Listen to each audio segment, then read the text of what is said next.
Bismillahirrahmanirrahim.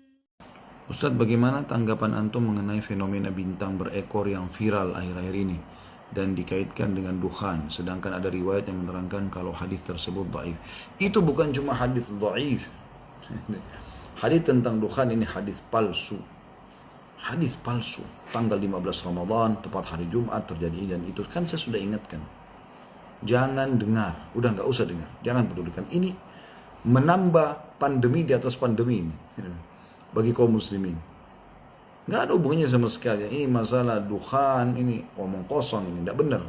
Sudah dibantah oleh para ulama tentang masalah itu. Hadisnya palsu. Para ulama menyebutkan tentang kepalsuan hadis-hadis itu, gitu kan? Dinukil oleh banyak perkataan ulama tentang masalah itu. Jadi nggak benar ini. Ya, jadi nggak usah terpengaruh dengan itu, insya Allah. Tolong dijawab. Bagaimana cara sholat tarawih 4 rakaat? Apakah rakaat ketiga dan keempat membaca ayat pendek? Seperti kalau sholat tarawih Anda sambung langsung 4 rakaat, maka rakaat pertama, rakaat kedua, rakaat ketiga berdiri setelah semua tidak pakai tahiyat pertama ya. Langsung setelah Al-Fatihah baca surah, kemudian rakaat keempat tahiyat terakhir dan semua baca surah. Semua pakai baca surah ya. Itu yang saya tahu insyaallah. Jadi dia agak berbeda sedikit dengan sholat wajib. Kalau sholat wajib kan sifatnya Anda membaca Al-Fatihah dengan surah di 2 rakaat pertama, misalnya duhur. 2 rakaat yang terakhir kan itu baca Al-Fatihah tanpa surah. Tapi di sholat sunnah nggak seperti itu, dibaca semuanya.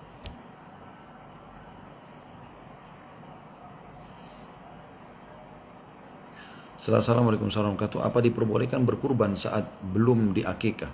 Dan untuk ibu saya yang mu'allaf dan belum diakikah, dan mohon saran untuk mengajarkan ibu yang berumur dalam belajar mengaji. Kalau ibu Anda mu'allaf sudah gugur kewajiban akikahnya, karena kan dia masuk Islam di umur dewasa itu, dan pada saat itulah dia kena hukum, misalnya hukum sholat ya, hukum pada saat itu udah nggak berlaku lagi hukum akikah buat ibu Anda gitu loh ya. Itu dulu yang masalah ibu mu'allaf.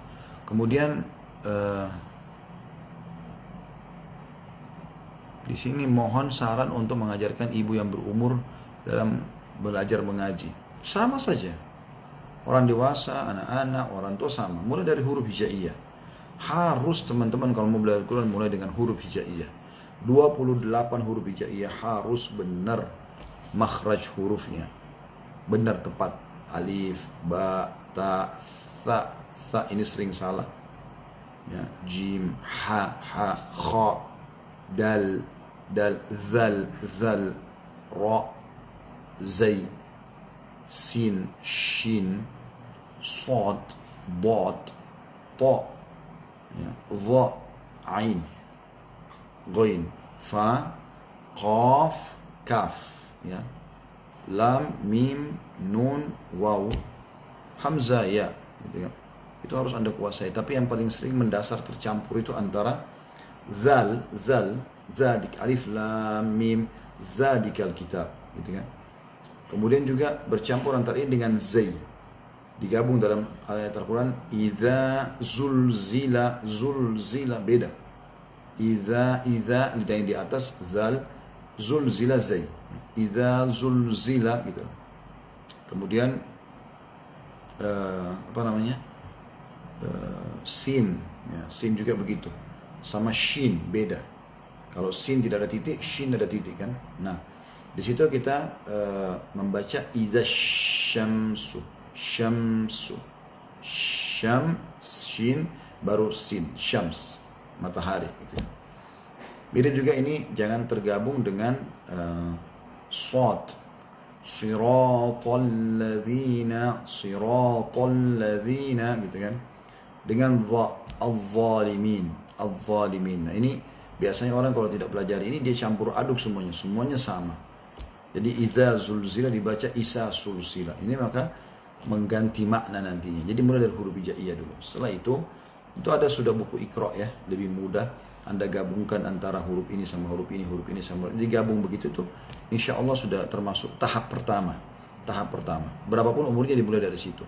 Setelah mulai baca, udah mulai bisa menyambung huruf-huruf, maka mulailah membaca dengan mengkhatam Al-Quran pelan-pelan dari surah ke surah, dari surah ke surah, nanti lama-lama jadi lancar. Kalau sudah lancar, mulai dia pindah ke tahap selanjutnya, yaitu menghafal, ya. Tentu ada tahap sebelum menghafal itu adalah mentadaburi, tapi tadabbur bisa belajar dengan tahapan tadi yang pertama, sambil belajar membaca, sambil membaca terjemahannya.